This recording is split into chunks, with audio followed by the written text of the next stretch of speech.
की online class में आपका स्वागत है मित्रों। आज हम राजस्थान अध्ययन में कक्षा 7 अध्याय 7 राजस्थान के प्रमुख शासक के बारे में पढ़ेंगे। क्लास प्रारंभ करने से पहले सभी मित्रों से आग्रह है कि चैनल को सब्सक्राइब करें और अधिक से अधिक अपने मित्रों को शेयर करें। टोंक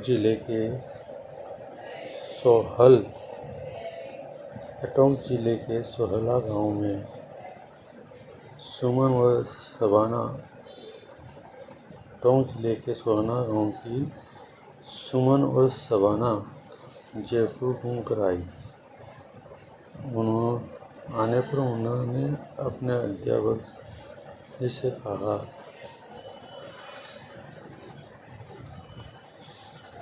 हमने जयपुर में जंतर मंतर देखा है, बहुत सुंदर है। वहाँ हमें बताया गया कि उसे सवाई जय सिंह ने बनवाया था। जय सिंह एक महान निर्माता थे। यह सुनकर पास खड़ा बलवंत बोला, पिछले साल मैं भी चित्तौड़ घूमने गया था। वहाँ मैंने क्या देखा? विजय स्तंभ देखा, जिसे महाराणा कुंभा ने बनवाया था। वहाँ लोग कह रहे थे कि कुंभा महान व वीर शासक थे।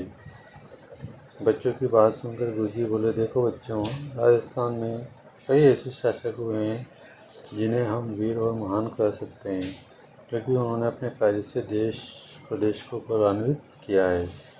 ऐसे ही कुछ शासकों के बारे में मैं आपको बताता हूँ। तो दो प्रश्न तो यहीं से खड़े हो गए आपके कि जंतर मंतर किसने बनवाया था? तो सवाई जय सिंह ने। और विजय स्तंभ किसने बनवाया था? तो महाराणा कुंभा ने।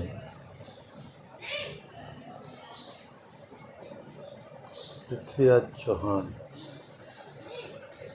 1177 से 1192 ईस्वी। भारत में सल्तनत काल से पूर्व पृथ्वीराज चौहान का नाम प्रतापी शासकों में महत्वपूर्ण रहा। उनके पिता का नाम था सोमेश्वर एवं माता का नाम था कर्पूरी देवी। जब पृथ्वीराज अल्प आयु थे, कम आयु थी, तभी उनके पिता की क्या हो गई? मृत्यु हो गई। ऐसे में माता कर्पूरी देवी ने संरक्षिका के रूप में शासन का भार संभाला, किंतु निकट संबंधियों ने इसका लाभ उठाना चाहा। शासक बनने के उपरांत पृथ्वीराज चौहान ने सर्वप्रथम अपनी आंतरिक स्थिति को सुधारा। पृथ्वीराज चौहान में योग्य प्रशासक, वीर और साहसी योद्धा व सेना नायक आदि गुण विद्यमान थे। विद्यानुरागी यानी कि विद्या के प्रति प्रेम रखता था। पृथ्वीराज को 6 भाषाओं का ज्ञान था। विद्यापति गौड़, वागीश्वर, जयानायक,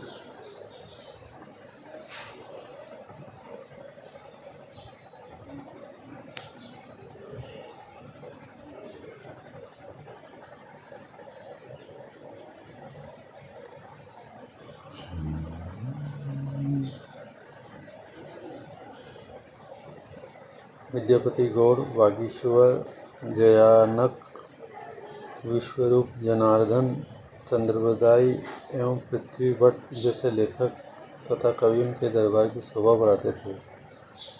प्रसिद्ध ग्रंथ था उनका पृथ्वीराज रासो। इसकी रचना कवि चंद्रबरदाई द्वारा की गई। दूसरे प्रतापी शासक आते हैं महाराणा कुंभा, जिनका जीवन काल था 1433 से 1468 ईस्वी। सिसोदिया वंश के कला प्रेमी शासक कुंभा का जन्म 1417 ईस्वी में चित्तौड़ में हुआ। कब हुआ? 1417। महाराणा कुंभा 1433 ईस्वी में मेवाड़ के राज्य सिंहासन पर बैठे। शासक बनते ही कुंभा को कई कठिनाइयों का सामना करना पड़ा। महाराणा कुंभा की राजनीतिक उपलब्धियों में बूंदी, गागरोन, सिरोही, वागड़ विजय, मेवाड़ मारवाड़ मैत्री प्रमुख थी।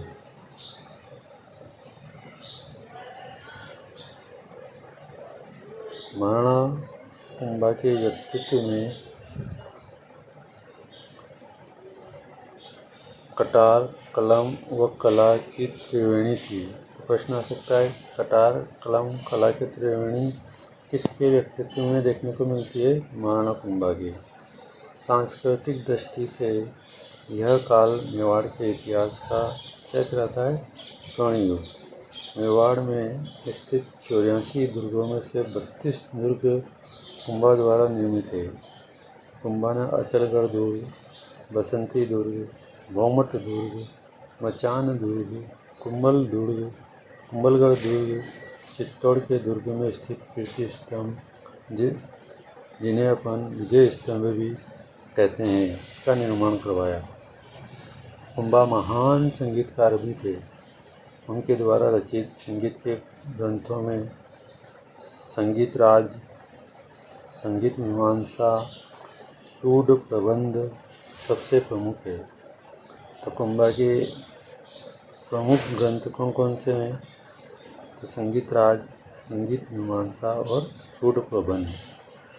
कुंभा ने जयदेव रचित गीत गोविंद पर रसिक प्रिया टीका की रचना की एवं चंडी शतक की टीका भी लिखी, यानी कि 2 टीकाएँ लिखी महाराणा कुंभा ने, रसिक प्रिया और चंडी शतक। महाराणा कुंभा ने महाराजाधिराज राय रायन,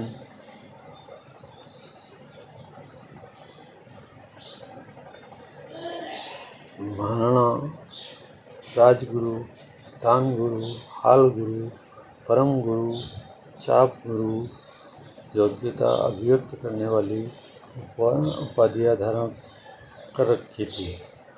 ये आप कीर्ति स्तंभ देख सकते हो, कुंभा द्वारा निर्मित चित्तौड़गढ़ किले में है। अब आता है आपके महाराणा सांगा। महाराणा सांगा उनका जीवन काल था 1509 से 1528 ईस्वी। राणा सांगा का वास्तविक नाम संग्राम सिंह था। राणा सांगा राणा रायमल के पुत्र थे। उनके शासनकाल में मेवाड़ अपनी शक्ति के चरमोत्कर्ष पर पहुंच गया। उन्होंने सभी राजपूत राज्यों को संगठित कर खानवा युद्ध के समय उन्हें एक छत्र के नीचे एकत्र किया। महाराणा सांगा एक पराक्रमी योद्धा थे। उन्होंने दिल्ली, गुजरात, मालवा, मुग़ल बादशाहों के आक्रमण से अपने राज्य की बहादुरी से क्या की? रक्षा की। उनके शरीर पे कितने थे? 80 घाव थे। राणा सांगा अपनी वीरता और उदारता के लिए प्रसिद्ध है।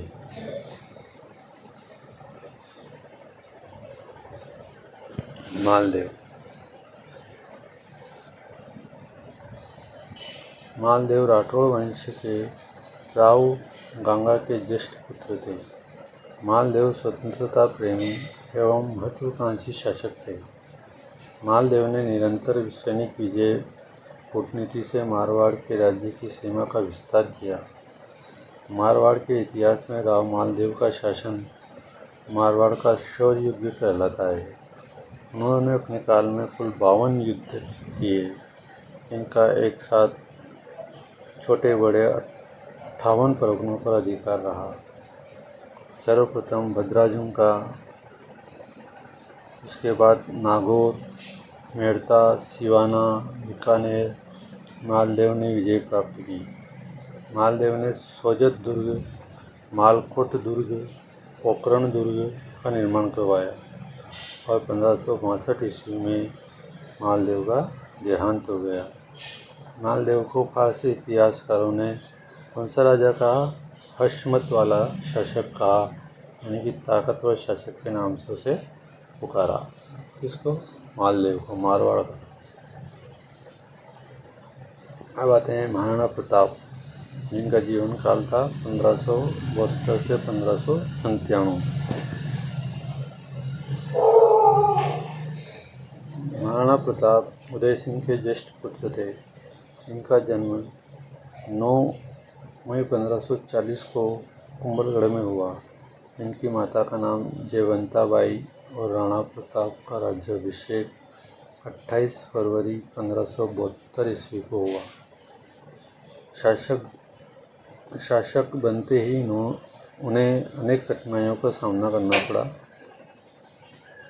जैसे मुगल शासक अकबर की मेवाड़ पर अधिकार करने की इच्छा, मेवाड़ की आर्थिक एवं सैन्य शक्ति को सुदृढ़ करना एवं भाई जगमाल का रूठकर अकबर की शरण में जाना आदि।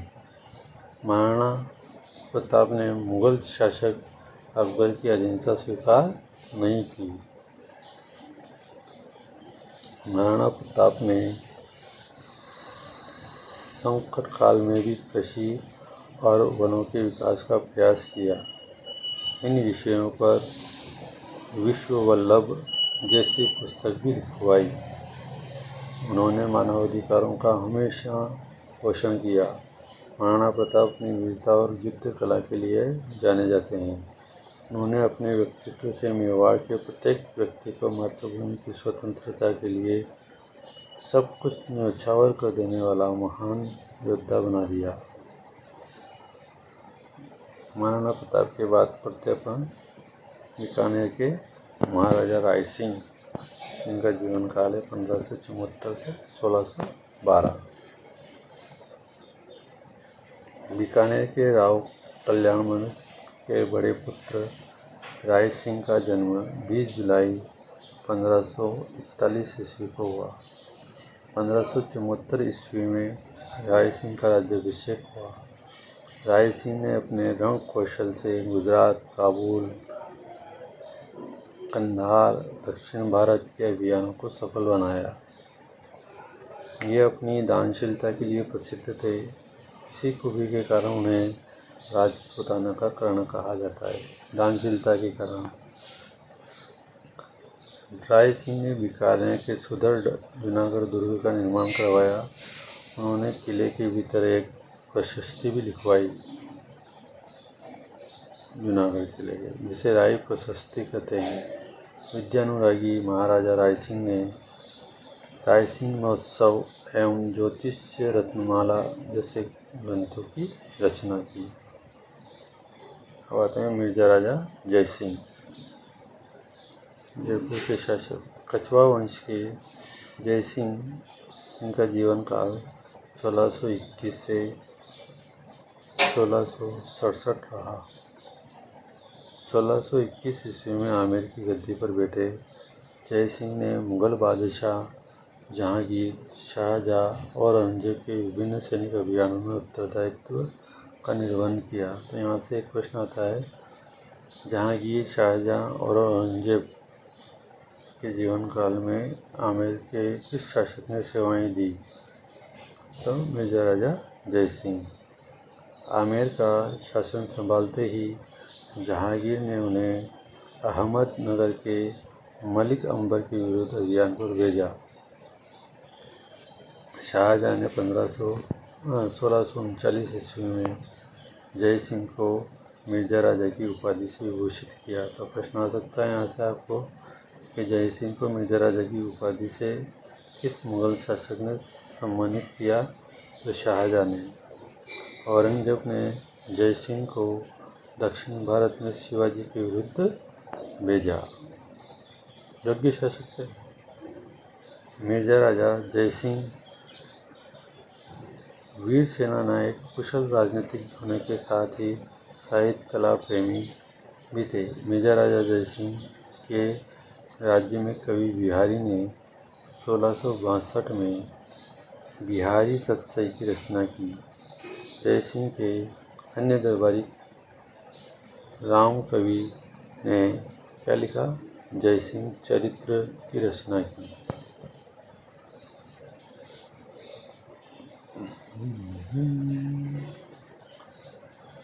अगले शासक आते हैं राजस्थान के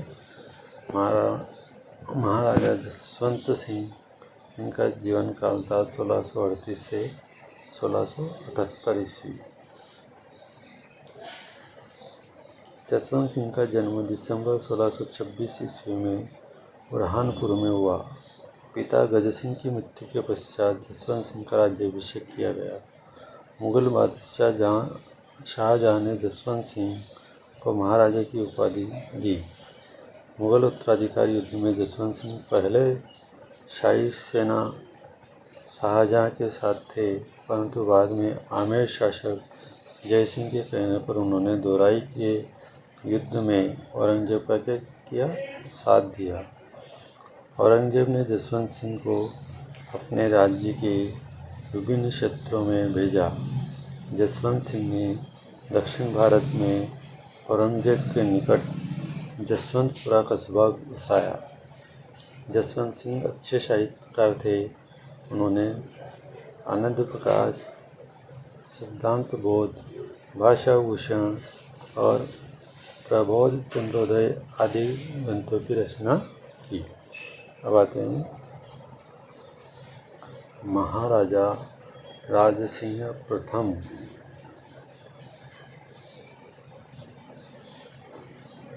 1652 ईस्वी में महाराणा जगत सिंह के पुत्र राजसिंह मेवाड़ के शासक बने। राजसिंह ने मुगल उत्तराधिकारी युद्ध में औरंगजेब का साथ दिया, परंतु औरंगजेब की नीतियों ने राजसिंह को उसका विरोधी बना दिया। औरंगजेब के कारण ब्रज से गोवर्धन नाथ श्रीनाथ जी की मूर्ति को लेकर आए गोस्वामी भक्तों को राजसिंह ने शरण दी। सिहाड़ नाथद्वारा में श्रीनाथ जी की मूर्ति और द्वारिकाधीश की मूर्ति कांकरोली राजसमंद में स्थापित कर यहाँ मंदिर बनवाया। उदयपुर में अम्बा माता का मंदिर और अनेक जल स्रोत बनवाए। कांकरोली में राजसमंद झील बनवाई, जो अपनी कलात्मकता के लिए प्रसिद्ध है। इसी झील पर रणछोड़ भट्ट द्वारा संस्कृत भाषा में लिखित प्रशस्ति है, जो 25 शिलाओं पर खुदवाया गया है। इसे राज प्रशस्ति के नाम से जाना जाता है। यह देश का सबसे बड़ा शिलालेख है। 25 शिलाओं पर लिखा हुआ है, सबसे बड़ा शिलालेख है।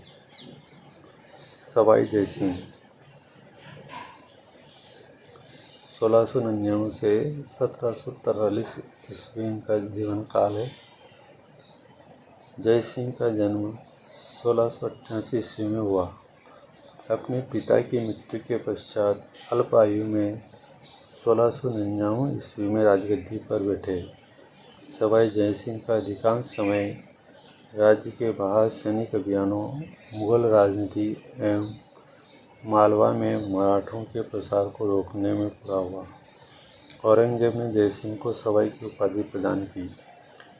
राजस्थान के इतिहास में सवाई जय सिंह की गणना महान शासक, सेनापति, विद्वान, आश्रयदाता और नक्षत्र व गणित विद्या के ज्ञाता के रूप में की जाती है। कछवार राजवंश के सवाई जय सिंह ने आमेर के स्थान पर किसको राजधानी बनाया? जयपुर को। सवाई जय सिंह ने 1725 ईस्वी में नक्षत्रों की गति की गणना की एक शुद्ध सारणी का निर्माण करवाया, जिसका नाम था तत्कालीन मुगल बादशाह के नाम पर, और उस सारणी का नाम क्या रखा गया? जिज-ए-मुहम्मद शाही। सवाई जय सिंह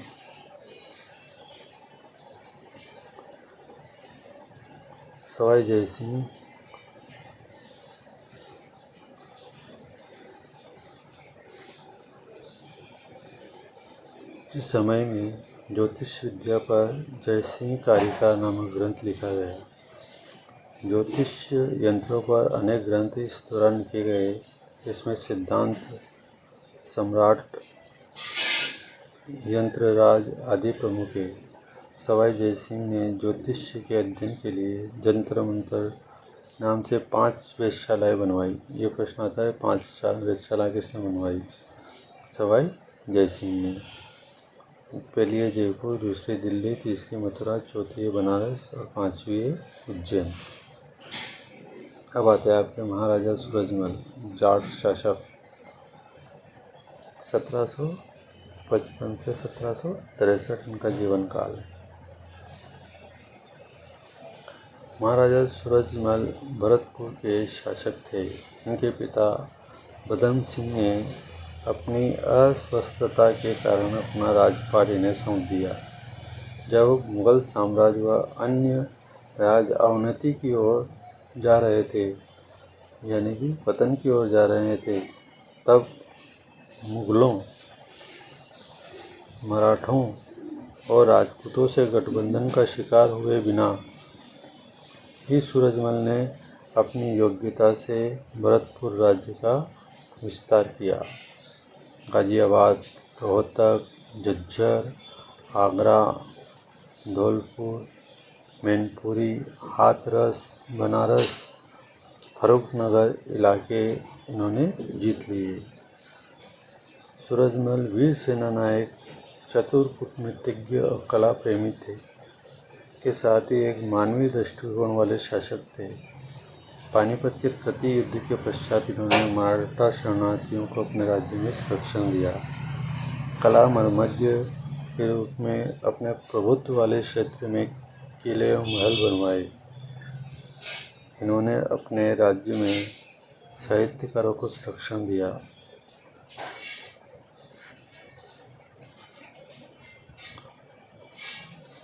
कवि वसुधन रानी जैसे विद्वान उनके दरबार की शोभा बढ़ाते थे।